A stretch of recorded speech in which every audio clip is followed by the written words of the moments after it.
RH 1/n1 square minus 1/n2 square. n2 वो energy state है जहाँ से हाइड्रोजन का इलेक्ट्रॉन आएगा, सही है, और n1 वो है जिसमें आएगा, यानी ये हाई है और ये लो है, आसान बात है। n2 बड़ा होगा, n1 हमेशा छोटा होगा। हाइड्रोजन एटम को इलेक्ट्रॉन को जब एनर्जी देंगे वो एक्साइट होगा, एक्साइटेड स्टेट से जब दोबारा आएगा तो n2 एक्साइटेड स्टेट है और n1 तो दोबारा वापस आ रहा है स्टेट, ठीक है। अब हाइड्रोजन एटम का जो स्पेक्ट्रम है उसमें 5 ग्रुप्स होते हैं लाइंस के, हर एक ग्रुप को क्या कहते हैं, एक सीरीज कहते हैं। ये हमने लिखा है spectrum of hydrogen consist of 5 groups of wavelengths called hydrogen series. सबसे पहले जो सीरीज पता चली थी बामर सीरीज पता चली। कौन सी सीरीज पता चली थी? उसी को फिर एक्सप्लेन किया था साइंटिस्ट ने जिसका नाम बामर था, और बामर ने प्रिडिक्ट कर दिया था कि ये सीरीज ही मिलेगी आपको। तो ये कहा था कि n1 1 वाली भी एक सीरीज होगी, n1 3 वाली भी एक सीरीज होगी, n1। फिर जिन लोगों ने इजाद इन सीरीज को ऑब्जर्व किया उनके नाम पे फिर ये बढ़ गई डायमंड पास्टन ब्रैकेट पर। तो इन सबसे पहली सीरीज कौन सी है? बामर, ठीक है। हाइड्रोजन का स्पेक्ट्रम मिला। तो फर्क क्या होता है सब में? n1 जो है अगर आप 1 रखते हैं, n2 फिर क्या होगा? n1 1 है तो लोअर स्टेट है, n1 अगर 1 है तो वो क्या है? लोअर स्टेट है।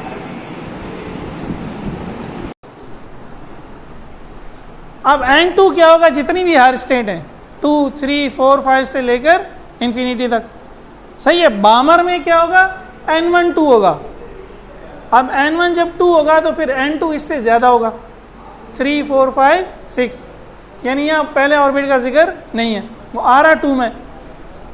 लाइमन सीरीज की जो लाइंस होती है वो अल्ट्रा वायलेट रीजन में होती हैं, बामर सीरीज की जो लाइन होती है वो विजिबल रीजन में होती है। ये आपने एमसीक्यूज के लिए याद रखनी है, ठीक है।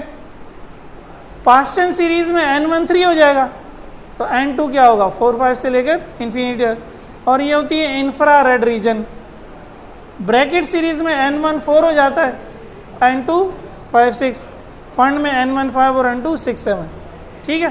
तो ये भी इंफ्रा रेड ही कहलाएंगे या फार इंफ्रा रेड रीजन में कहलाएंगे। अब अगर आपसे कहता है किसी सीरीज के लिए, फर्ज करें वो आपसे कहता है बामर सीरीज की चौथी लाइन निकालो, बामर सीरीज में n1 तो 2 हो जाएगा। पहली लाइन 1 कब आएगी? जब आप n2 3 रखेंगे। दूसरी लाइन कब आएगी? जब आप n2 4 रखेंगे। तीसरी लाइन 5, तो चौथी लाइन कहाँ मिलेगी? 6 पे, ठीक है। अच्छा, अब ये कल जो हमने फॉर्मूला पढ़ा था कि हाइड्रोजन की जो एनर्जी है nth ऑर्बिट की -13.6/n² है, इसमें जब हमने n की वैल्यूज़ रखी तो ये हमारे पास एनर्जी आ गई, ये y एक्सिस पे एनर्जी चल रही है। n1 के लिए -13.6 इलेक्ट्रॉन वोल्ट, n2 के लिए -3.4 इलेक्ट्रॉन वोल्ट, यहाँ n रखे गए हम। n3 के लिए -1.5 थर्ड ऑर्बिट, 4 के लिए -0.85, 5 के लिए -0.54। तो आप देखें जैसे जैसे हम आगे जा रहे हैं एनर्जी का गैप कम होता जा रहा है, इन दोनों के दरमियान गैप बहुत ज़्यादा है, इन दोनों के दरमियान गैप कम है। तो जैसे जैसे ऊपर जा रहे हैं एनर्जी लेवल्स का गैप क्या हो रहा है? एनर्जी लेवल्स क्या हो रहे हैं? करीब आ रहे हैं। तो ये भी याद रखिएगा एमसीक्यू के लिए, ठीक है। एज n इंक्रीजेस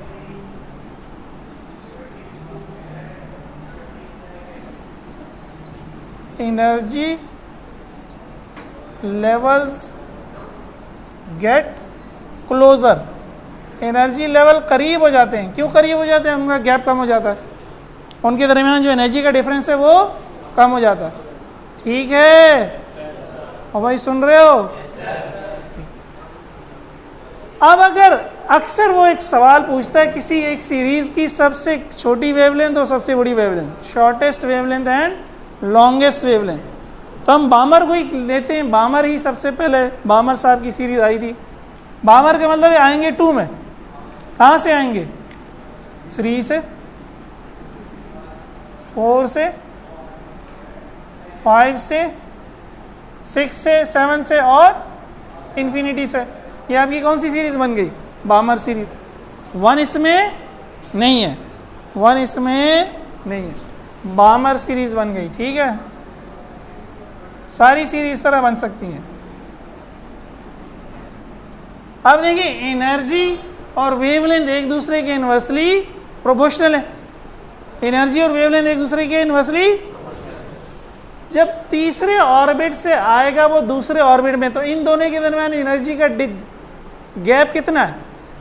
-1.5 से ये माइनस कर दो, -1.5 माइनस 3.4 क्या हो जाएगा? +3.4।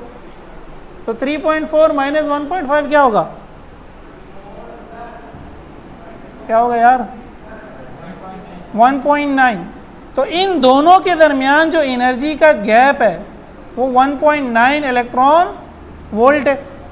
जब इलेक्ट्रॉन थर्ड ऑर्बिट से सेकेंड ऑर्बिट में आएगा, यानी बामर सीरीज की पहली लाइन जब एमिट होगी, तो कितनी एनर्जी का फोटोन एमिट होगा? 1.9। ठीक, हाँ ना, फिक्स ही है जब ही है, हाँ ना, लाइन, इसीलिए तो लाइन स्पेक्ट्रम है। हाँ भाई, ये लाइन है, इन दोनों के दरमियान जो गैप है वो निकलेगा। अगर यहाँ से यहाँ आएगा तो इन दोनों के दरमियान का गैप निकलेगा, फिक्स ही निकलेगा। सही कह रहे हो, ठीक है, वरना तो स्पेक्ट्रम कंटिन्यूस होता फिर। अब इसी तरह जब यहाँ से यहाँ आएगा तो एनर्जी इससे ज़्यादा होगी। क्लियर है ना?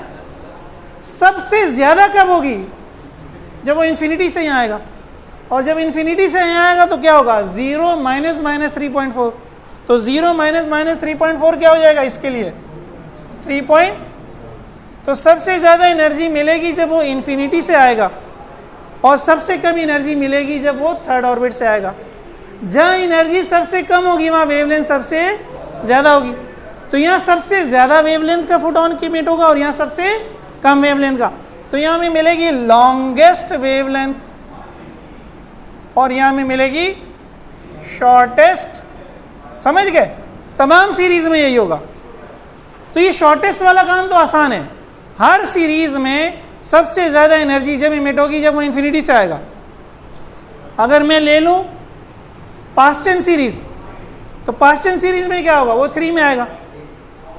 तो 4 से जब 3 में आएगा उस वक्त लॉन्गेस्ट वेवलेंथ होगी, और जब इन्फिनिटी से 3 में आएगा तो उस वक्त। तो शॉर्टेस्ट वेवलेंथ याद रख लो, शॉर्टेस्ट वेवलेंथ हमेशा कब निकलेगी?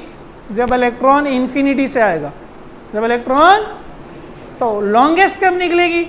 उस सीरीज की जो पहली लाइन है, उस सीरीज की जो, समझ गए? ये उतार लो, हम न्यूमेरिकल करते हैं।